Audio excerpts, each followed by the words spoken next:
नमस्कार, G capital में आपका स्वागत है। आज है 31 मई और आप लोगों के लिए एक नई वीडियो। आज बात करेंगे टेलीकॉम क्षेत्र की कभी दिग्गज रही वोडाफोन आइडिया के बारे में। आप सबको पता है कि रिलायंस जियो के आने से पहले भारतीय टेलीकॉम इंडस्ट्रीज में भारती एयरटेल, वोडाफोन और आइडिया जैसी निजी कंपनियों का बोलबाला था।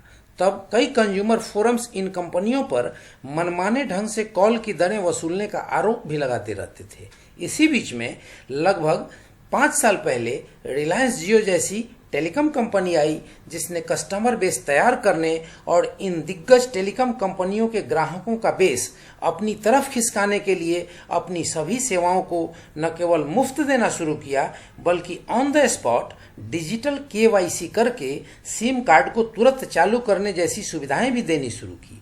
इस फ्री सेवा और ऑन द स्पॉट KYC का कस्टमर के बेस के खिसकने में बड़ा ही व्यापक असर पड़ा। सबसे पहले वे ग्राहक जो उच्च कॉल की दरों और सेवाओं की गुणवत्ता दोनों से परेशान थे, वे अपनी पुरानी कंपनियों को छोड़कर रिलायंस जियो के साथ जाना पसंद किए और इसका सीधा सीधा असर देश की सरकारी टेलीकॉम कंपनी MTNL और BSNL और निजी क्षेत्र की कंपनी वोडाफोन और आइडिया पर पड़ी। इस प्रकार इन कंपनियों के बुरे दिन शुरू हो गए। दिवालिया होने से बचने या ऑपरेशनल कॉस्ट को कम्पिटिटिव बनाने की योजना के तहत वोडाफोन आइडिया का विलय किया गया, किंतु तब तक इनकी रेपुटेशन के साथ इनके शेयर के भाव भी तीव्र गति से गिरने शुरू हो गए थे और एक समय ऐसा आया जब इनकी कीमतें 113 रुपये से गिरकर 2 रुपये 40 पैसे तक रह गई। तो फ्रेंड्स, निवेश से पहले कंपनी के परिचय को जानना आवश्यक था, तो मैंने आपसे इसका संक्षिप्त परिचय करा दिया। हो सकता है कि जिन व्यूअर्स को ये बातें पहले से पता हों वे बोरिंग फील कर रहे हों, किंतु हमें बिल्कुल नए निवेशकों के हित को भी ध्यान में रखकर कंपनियों के भूत भविष्य वर्तमान को एक्सप्लेन करना होता है। उन व्यूअर्स से मैं क्षमा प्रार्थी हूँ जिन्हें इस चीज से असुविधा होती है। अब आते हैं मूल प्रश्न पर कि क्या वोडाफोन आइडिया निवेशकों के लिए मल्टीबैगर हो सकता है अथवा नहीं हो सकता। तो इसको जानने के लिए इकोनॉमिक टाइम्स में छपी खबरों की माने तो यहाँ देखेंगे कि वोडाफोन आइडिया के शेयरों ने लगाई 35% की छलांग। जानिए क्या थी वजह।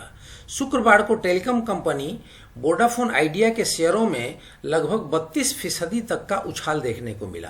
दरअसल फाइनेंशियल टाइम्स के अनुसार गूगल की पेरेंट कंपनी अल्फाबेट वोडाफोन में 5% तक के हिस्सा खरीदने का मन बना रही है। सुबह 11:10 बजे वोडाफोन आइडिया के शेयर 35% की छलांग लगाकर 7.85 रुपीस लगभग 8 रुपए तक पहुंच गए। मई में वोडाफोन इंडिया के शेयरों का भाव 75% तक बढ़ा है। मामले से जुड़े सूत्रों की माने तो गूगल को इस टेलीकॉम कंपनी की 5% हिस्सेदारी खरीदने के लिए लगभग $11 करोड़ खर्च करने होंगे। फाइनेंशियल टाइम्स ने अपनी रिपोर्ट में लिखा है कि वोडाफोन आइडिया में हिस्सेदारी खरीदने से गूगल भारत में फेसबुक को चुनौती दे पाएगी। मौजूदा समय में भारतीय टेलीकॉम बाजार में रिलायंस जियो और भारती एयरटेल का वर्चस्व है, जबकि वोडाफोन आइडिया वापसी करने के लिए संघर्ष कर रही है। तो फ्रेंड्स, ये रही इससे जुड़ी हुई न्यूज।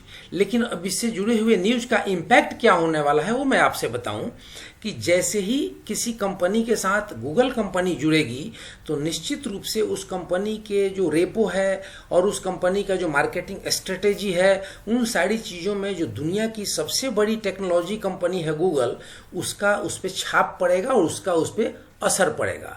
तो कहीं ना कहीं उसका सीधा सीधा लाभ आइडिया वोडाफोन के ब्रांड को भी मिलता दिखेगा। वैसे आइडिया वोडाफोन एक अपने आप में भारत में ब्रांड है, लेकिन इनके साथ गूगल जैसे ब्रांड के जुड़ने से इनकी ब्रांड में अपग्रेडेशन होगी, जो इनके शेयर की प्राइसों पर भी स्पष्ट रूप से दिख सकता है। और उस न्यूज का ही असर था कि आपने देखा कि एक दिन में ही लगभग 35% तक का उछाल था। वैसे ट्रेडिंग सेशन के समाप्त होते होते तक 35% की जो उछाल थी उसमें लगभग 20% की कमी आ गई और वहां से इसकी जो क्लोजिंग हुई वो लगभग 12.93 लगभग 13% की तेजी के साथ रही। तो अपने आप में किसी भी स्टॉक के अंदर एक दिन में 13% की तेजी भी एक महत्वपूर्ण बात होती है। तो फ्रेंड्स, तो ये तो रही गूगल और वोडाफोन की डील अगर होती है तो इस पे क्या असर हो सकता है। तो इसमें अब हमें क्या करना चाहिए, इसके कारोबार की स्थिति क्या है, उसको समझने के लिए एक बार एनएसई की वेबसाइट पर चलते हैं। तो यहाँ आप देखेंगे कि पिछले ट्रेडिंग सेशन में लगभग 239 करोड़ 92,45,304 शेयर की टोटल ट्रेडिंग हुई। लगभग इसको कह सकते हैं कि 240 करोड़ शेयर्स की ट्रेडिंग हुई और 240 करोड़ शेयर्स में लगभग 57 करोड़ 72,99,227 शेयर्स की डिलीवरी हुई। तो आप देख सकते हैं कि कितनी ह्यूज क्वांटिटी में टोटल ट्रेडिंग हुई है, कितनी ह्यूज क्वांटिटी में डिलीवरी हुई है। तो ये रही फ्रेंड्स इसके कारोबार की स्थिति। और अगर ये सारी चीजें बिल्कुल सामान्य रही और सारी चीजें अपने गूगल के साथ जुड़ी तो निश्चित रूप से हम कह सकते हैं कि यहाँ से इसमें एक अच्छी प्राइस रिवर्सल देखने को मिल सकती है। तो फ्रेंड्स ये रहा मेरे तरफ से एक पीस ऑफ इन्फॉर्मेशन। इस पे आप एक अपना रिसर्च करें, इस पे आप अपनी एक स्टडी करें और इसके बाद ही कोई निवेश संबंधी निर्णय लें। वीडियो आपको अच्छी लगी हो तो लाइक शेयर सब्सक्राइब करें और बेल आइकन बटन दबाना ना भूलें ताकि ऐसी इन्फॉर्मेटिव वीडियो सबसे पहले आप तक पहुंचे। जय हिंद, जय भारत।